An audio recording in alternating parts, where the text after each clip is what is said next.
আরাধনা প্রার্থনা আমি আবার বলি, শুরুতে বলছিলাম এমন ভাবে করুন। আজকে যিশু কোথায় আছে? স্বর্গে। কি করছে? পিতার দক্ষিণে বসে প্রার্থনা করছে। পিতার দক্ষিণে বসে আমাদের জন্য প্রার্থনা করছে। আপনার প্রার্থনা এমন হবে আজকেরই দাঁড়িয়ে উঠবে।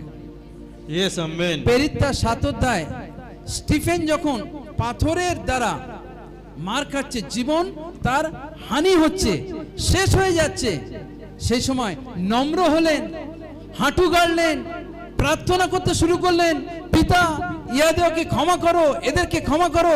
আর স্বর্গে সেই সময় প্রভু যীশু খ্রিস্ট দাঁড়িয়ে উঠলেন স্টিফেনকে ওয়েলকাম করার জন্য। আজকের আপনার প্রার্থনা এমন হবে, আজকে স্বর্গের ঈশ্বর আপনার জন্য দাঁড়িয়ে উঠবে। তার সিংহাসন ছেড়ে দাঁড়িয়ে উঠবে আপনার প্রার্থনার উত্তর দেওয়ার জন্য। যাতে স্বর্গের প্রভু আজকে দাঁড়িয়ে ওঠে, হৃদয় তৈরি করুন, প্রার্থনার জন্য রেডি হন, বাক্য শোনার জন্য রেডি হন। আর ঈশ্বর বলবে, আমার ছেলে প্রার্থনা করছে আজ, আমার মেয়ে প্রার্থনা করছে আজ, আরে তারা আমাকে ডাকছে, আমাকে উত্তর দিতে হবে।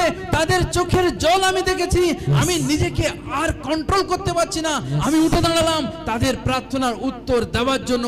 ও যা চাইছে আজকে আমি আমেন দিলাম, মানে সেইটা কার্যকারী হবে। আপনার জীবনে সেটা কার্যকারী হবে।